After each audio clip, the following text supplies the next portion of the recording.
আমার মেয়ের অনুরোধে রাতেই আমাকে লিচুর জুস বানাতে হয়েছিল, তাই তোমাদেরকে রেসিপিটা দেখাচ্ছি। প্রথমে আমি একটা বড় পাত্র নিয়ে নিয়েছি, ওপরে আমি জালিদার পাত্র একটা নিয়ে নিয়েছি।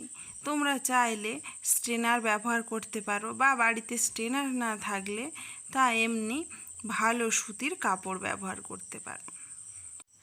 আমি এখানে 250 গ্রাম লিচু ছাড়িয়ে নিয়েছি 1 গ্লাস শরবতের জন্য।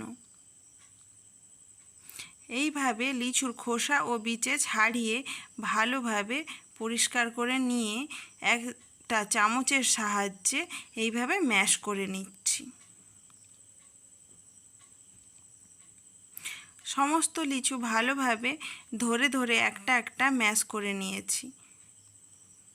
প্রায় ম্যাশ করতে আমার টাইম লেগেছে 5 মিনিট। এইবার এর মধ্যে আমি দিয়ে দিচ্ছি 1.5 টেবিল চামচ চিনি, ও তোমরা চাইলে এর মধ্যে খানিকটা জল মিশাতেও পারো।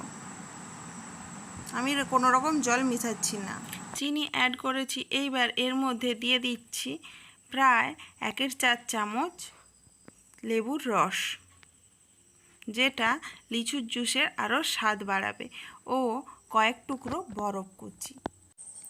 লিচুর জুস তো রেডি। এবার তোমরা লাইক, শেয়ার, কমেন্টের মাধ্যমে জানিও কেমন হয়েছে, আর নতুন বন্ধুরা সাবস্ক্রাইব করে দিও। ভিডিওটি দেখার জন্য তোমাদের থ্যাংক ইউ।